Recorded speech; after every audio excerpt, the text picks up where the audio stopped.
नारद महर्षी म्हणतात, व्यासजी आपण कृष्ण परमात्म्याच्या चरित्राचं लिखाण केलं नाही म्हणून तुमचं मन समाधान होत नाही। व्यासांनी सांगितलं, तुम्ही एकदा कृष्ण परमात्म्याचं चरित्र निश्चित अवश्य सांगा, निश्चित तुम्हाला मनाला समाधान लागल्याशिवाय राहणार। नारद महर्षी आपला पूर्वजन्माचा इतिहास सांगतात, मी ऐका। मी एक दासीपुत्र होतो।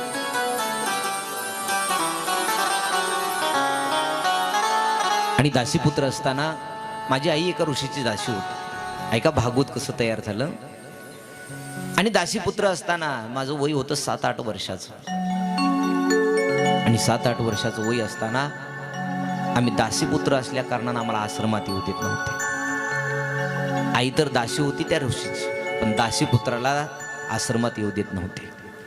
पूर्वी असं होतं बघा, ठराविकच जातीतल्या लोकांना देवाच्या मंदिरात येऊ द्यायचे, कुणालाही देवाच्या मंदिरात येण्याचा अधिकार नव्हता।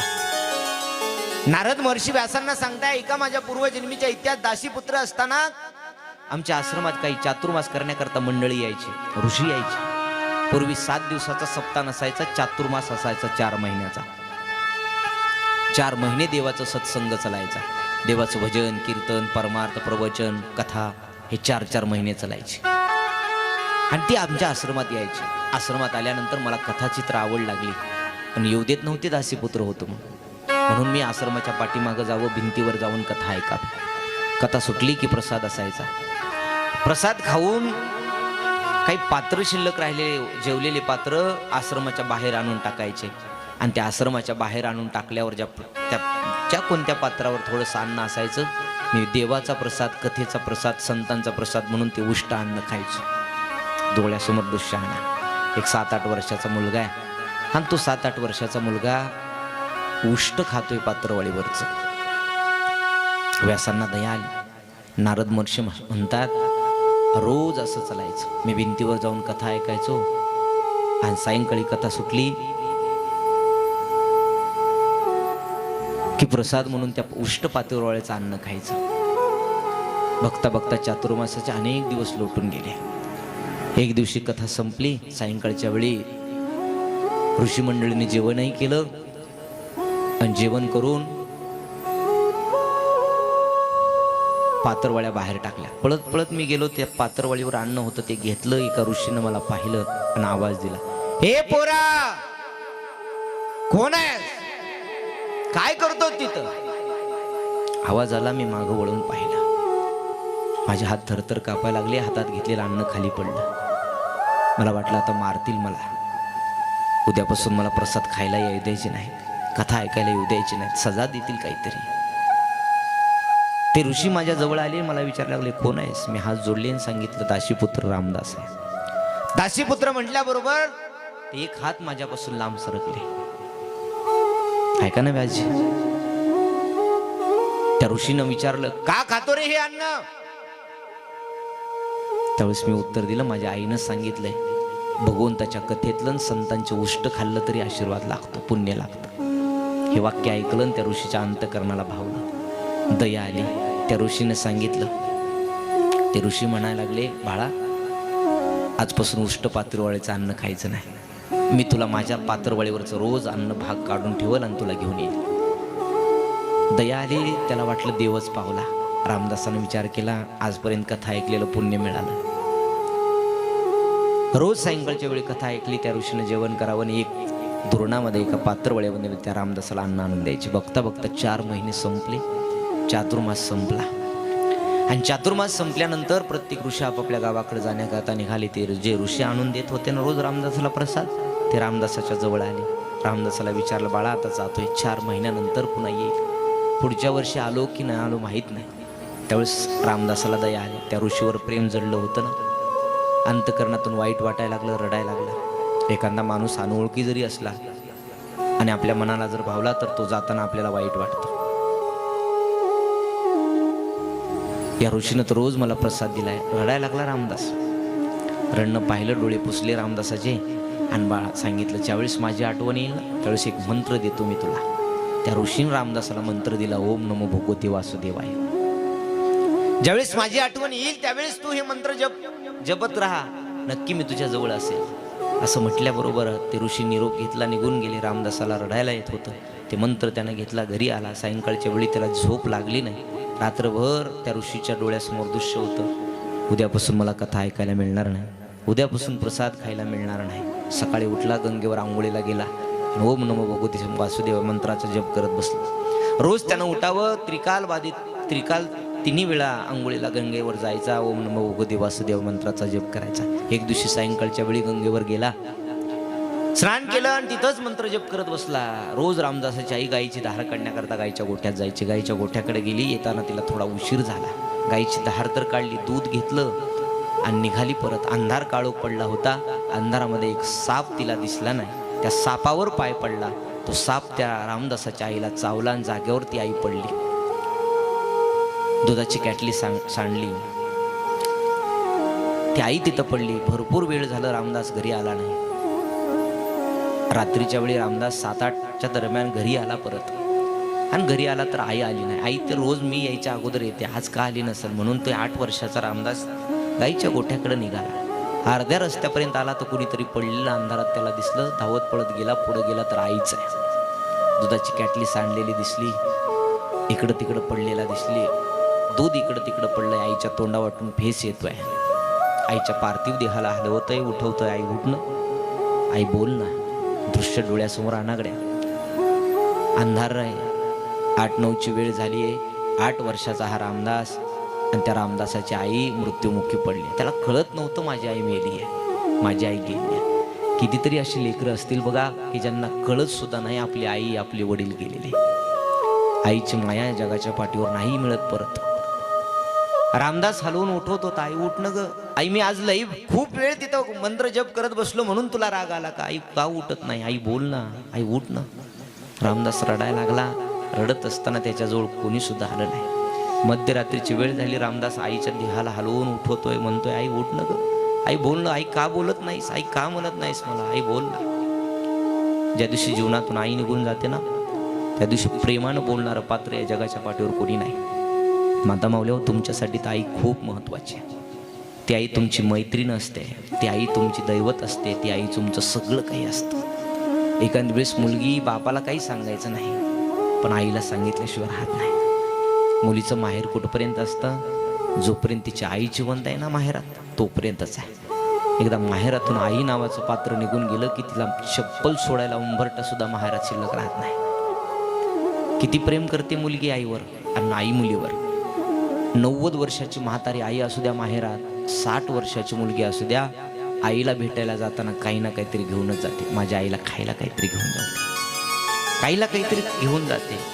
90 वर्षाच्या म्हातारी आईला भेटून ज्यावेळेस सासरी परत येते ना, त्यावेळेस 90 वर्षाची माय काठी टेकत टेकत उठते आणि त्या लेकीच्या पिशवीत काहीतरी टाकण्याचा प्रयत्न करते. घरात काहीच नसलं तर त्या बाजूखाली 4 कांदे जरी असले ना, ते कांदे त्या मुलीच्या पिशवीत टाकते. कांदे काही द्यायची वस्तू असते का? नाही. पण त्या कांद्यामध्ये त्या माईचं प्रेम असतं की जे जगाच्या बाजारात कुठंच मिळत नाही. ज्या दिवशी माहेरातली माय गेली ना, त्या दिवशी माहेरात पुन्हा तुमची पिशवी कितीही पैशानं भरलेली असली तर त्या पैशामध्ये प्रेम कधी नसेल पुन्हा नसतं. माय गेली ना, आई गेल्यानंतर आईची किंमत कळते गड्या, बाप गेल्यानंतर बापाची किंमत कळते. मी म्हणलंय मग अशी सांगून दिली, अनुभवतोय मी. आईचं प्रेम आहे तोपर्यंत नाही कळत. आईची किंमत कळून घ्यायची ना. ज्याला आई नाही ना त्याला एक दिवस जाऊन निवांत भेटा. आमच्या संस्थेत कितीतरी अशी मुलं आहे ज्याला आई नाही, ज्याला वडील नाही. त्यांच्याकडे पाहिलं की असं वाटतंय आईचं माया काय असते, आईचं प्रेम काय असतं. आपलं लेकरू कर्तृत्वान निघावं, आपलं लेकरू शिकावं ही माईची इच्छा असते ना.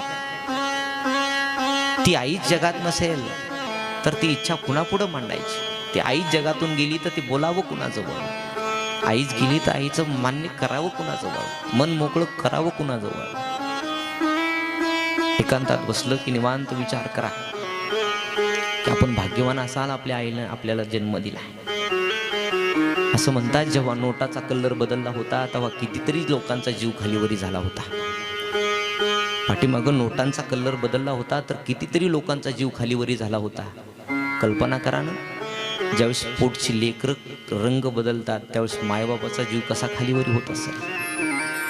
पोटची लेकरं ज्याला 9 महिने 9 दिवस हाडाचं काढं रक्ताचं पाणी करून वागवलं. रामदास आईच्या पार्थिव देहाला हलवून उठवत होता आणि आईला म्हणत होता, आई माझ्यावर रुसली, देवाला प्रार्थना करत होता, देवा तू खूप दयाळू आहे, देवा तू खूप कृपाळू रे. आतापर्यंत अनेक जणांचे संकट घेतलेस देवा, ध्रुव बाळासाठी धावून आलास ना तू, देवा माझ्यासाठी येऊ नको रे. देवा प्रल्हादा करता खांब्यातून प्रगट झालास रे, नको येऊ माझ्यासाठी खांबातून देवा. देवा उपमन्यून वाटीभर दूध मागितलंस तर तू त्याला शिराचा सागर दिलास, दुधाचा समुद्र दिलास रे. देवा मला आढळपद नको, माझ्यासाठी खांब्यातून येऊ नको, मला शिराचा समुद्र नको रे देवा, फक्त माझी गेलेली आई मला परत दे रे. कोणाच्या आश्रयानं जगू रे, आतापर्यंत बापानं कधी जवळ घेतलं नाही देवा. नेकुलता एक सहारा होती माझी आई, आज तीही घेऊन गेलास देवा. इतका निर्दयी का झाला? आईला हलवून पारती देहाला उठवून म्हणत होता, आई कुठं शोधू ग तुला, आई बोल ना.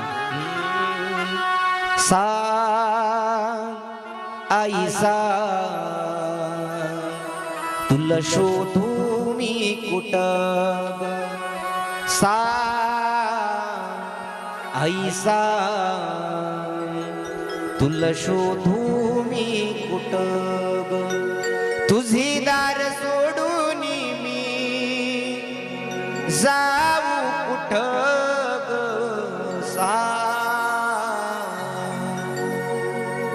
आई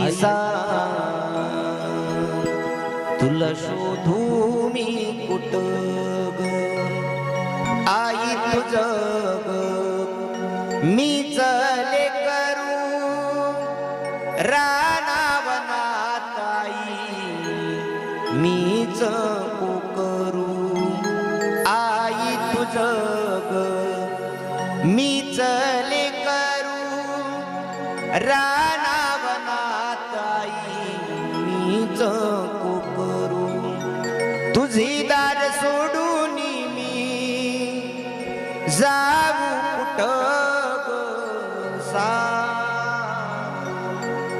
आई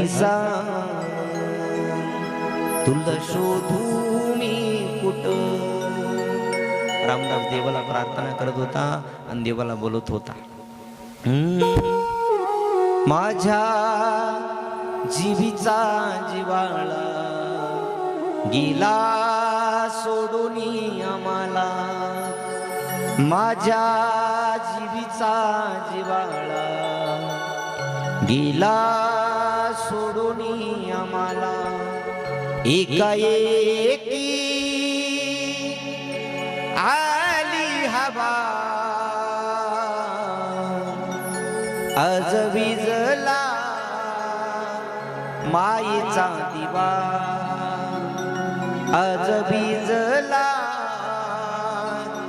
मायेचा दिवा, असा कारी पांडुरंगा कोपला आम्हावर, माया ममतेचा आठवीला सागर, असा कार्य विठ्ठला तू कोपला आम्हावर, माया ममतेचा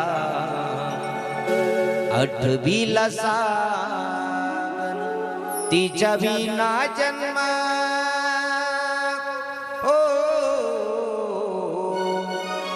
तिच्या विना जन्म वाटे रे सुना, आज विजला मायेचा दिवा. असं म्हणतात सबसे बडी हे माँ, सबसे बडी माँ, सबसे बड़ी है माँ, सबसे बड़ी है माँ, सबसे बड़ी है माँ, सबसे बड़ी है माँ, सबसे बड़ी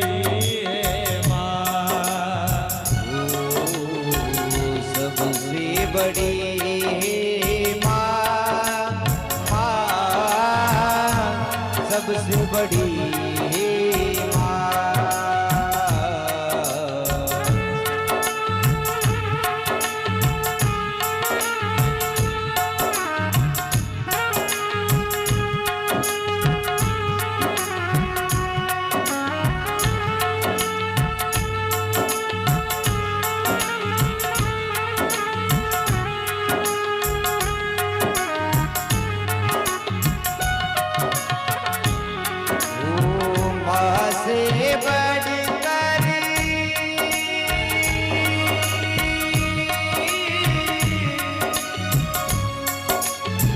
माँ से बढ़कर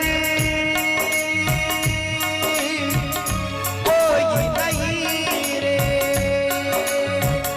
वो देती है दुआ। सबसे बड़ी है माँ, सबसे बड़ी है माँ, सबसे बड़ी है माँ, सबसे बड़ी है वो सबसे बड़ी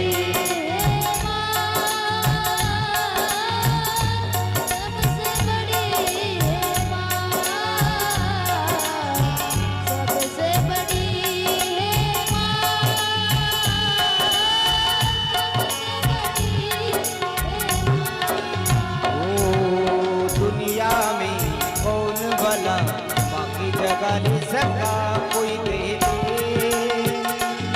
क्या होती है माँ जैसी माँ होती है माँ।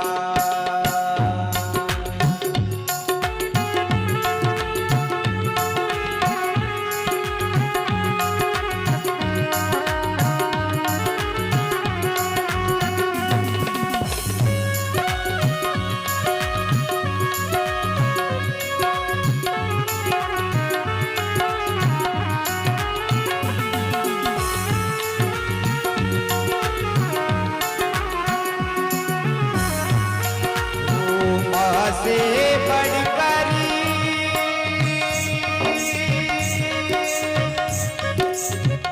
ओ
सबसे बड़ी है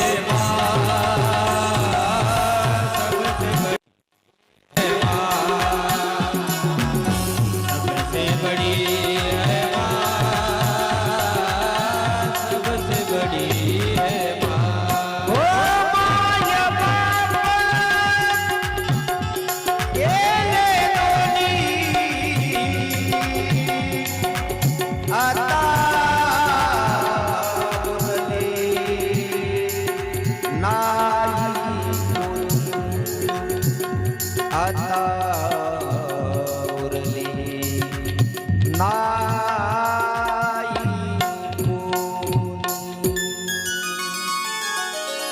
आई गेली आईच किंमत केल्यानंतर असं म्हणतात दुनिया में कौन भला माँ की जगह ले सका कोई कह दे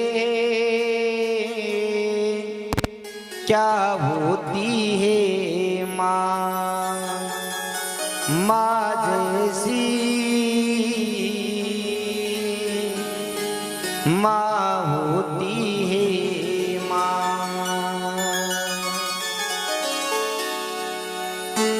आई ही फक्त आईच सांगू शकेल की काय असते. आईची जागा शब्दात नाही. बघता बघता रात्र गेली. रामदास रडत होता. पहाटच्या वेळी काही ऋषी मंडळी स्नानावर गंगेच्या रस्त्याने जात होते. रामदास रडताना दिसला. रामदासाच्या जवळ गेले, उठवलं, पाहिलं, का रडतो म्हणे रात्रीपासून आई पडली. उठली नाही. हो काय झालं, का बोलत नाही माहीत नाही. पाहिलं हात लावून तर कधीच ती देवाघरी निघून गेली होती. आता रामदासाची आई कधी उठणारच नव्हती. रामदासाला एका ऋषीनं जवळ घेतलं आणि सांगितलं, बाळा तुझी आई खूप लांब गेली रे तुझ्यापासून. लहानपणी जर लेकराची आई गेली ना, त्याला जर विचारलं बाळा तुझी आई कुठे गेली आहे, तर ते लेकरू सांगतं माझी आजी म्हणते की माझी आई देवाच्या घरी गेली आहे. कुठे हो महाराज देवाचं घर, सांगाल तुम्ही? त्यावेळेस प्रत्येकाची वाणी जिथं बंद होते ना, तिला आई म्हणतात. आई सांगतायत पुन्हा त्या बाळाला की तुझी आई कुठं गेली. त्या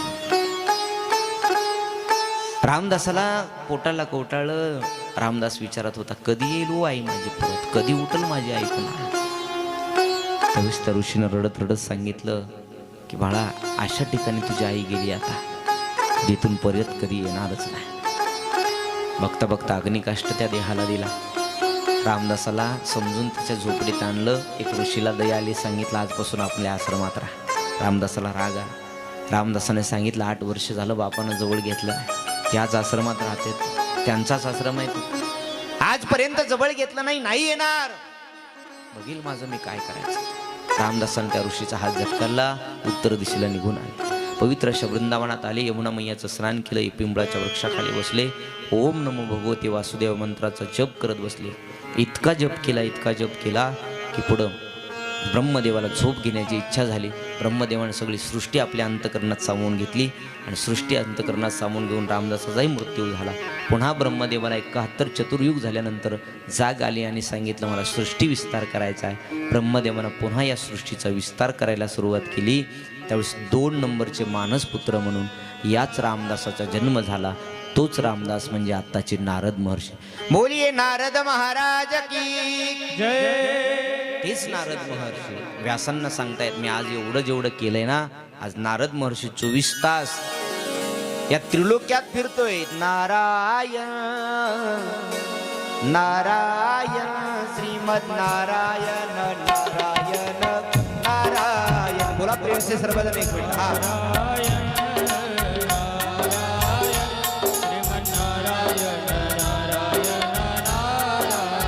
ओ श्रीमद नारायण नारायण नारायण. ओ श्रीमन नारायण नारायण नारायण. ओ श्रीमद नारायण नारायण नारायण.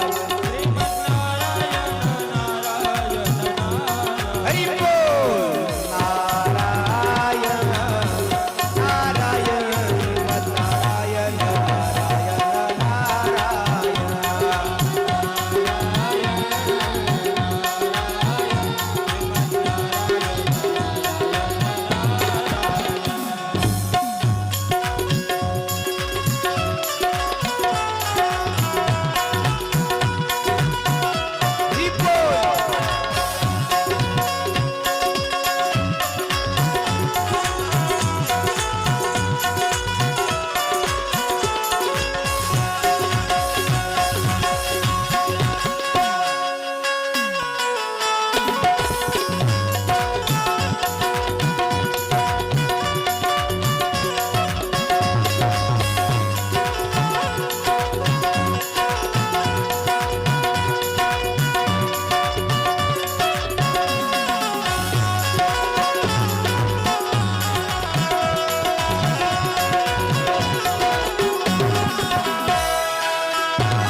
नारद नारद नारायण महर्षी म्हणून फिरतायत ना, हे उपकार, हे कार्य कशाचं असेल व्यास महाराज? तर पूर्वजन्मी केलेल्या भगवंताच्या कथेविषयी असलेली आवड, त्यांचं घेतलेलं नामचिंतन, त्यांची ऐकलेली कानानं कथा, आज त्या पुण्यामुळे हा नारद महर्षी त्रिलोक्यात फिरतोय.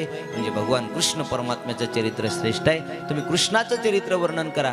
मला माझ्या वडिलापासून चतुश्लोकी भागवत मिळालं होतं. 4 श्लोकाचं भागवत, म्हणजे नारद महर्षीचे वडील ब्रह्मदेव, या ब्रह्मदेवापासून 4 श्लोकाचं भागवत नारद महर्षीला मिळालं होतं. ते 4 श्लोक व्यासांना देतात आणि त्याच 4 श्लोकाच्या आधारावरती 18,000 श्लोकाचा ग्रंथ, 335 अध्याय, 12 स्कंद, 2 खंड, आणि त्याला नाव दिलं श्रीमद भागवत महापुराण. बोलिये श्रीमद भागवत महापुराण की.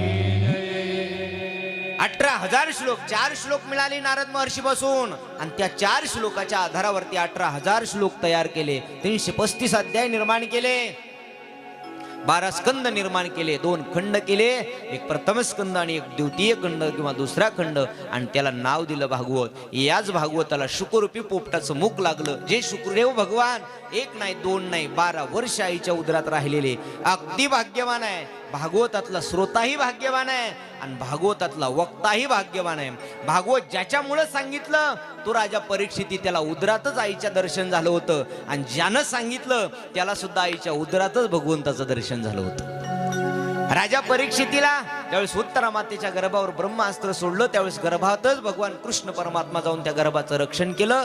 तेच उत्तरा मातेचा गर्भ म्हणजे पांडवांचा वंश राजा परीक्षिती आहे. त्याला विष्णुरात म्हणलं जातं. आणि हे शुकदेव भगवान जे व्यासांचे पुत्र म्हणल्या जातात, त्या शुकदेवान भगवंताला आईच्या उदरात देवानं जाऊन सांगितलं, अहो किती वर्ष राहणार? बामणाचे पोर एक खेळासी व्याली, 12 वर्ष लपालरी, कापत कापत बाहेर आली, नागवेची पळून गेले रे, नागवेची पळून गेले रे, ऐक खेळिया तुझं सांगतो जाणून खेळ खेळिया, ऐक खेळिया तुझं सांगतो जाणून खेळ खेळिया, ऐक खेळिया तुझं सांगतो जाणून खेळ खेळिया, ऐक खेळिया तुझं सांगतो जाणून खेळ खेळिया. या शुकदेव भगवंताचा जन्म आईच्या उदरात 1 नाही 2 नाही 12 वर्ष थांबले. लेकरू किती वर्षाला जन्माला येतं? 9 महिने 9 दिवसानंतर. खूप झाले 10 दिवस 11 दिवस, त्याच्या पुढे जात नाही. पण हे किती वर्ष राहिले? 12 वर्ष. कशामुळं?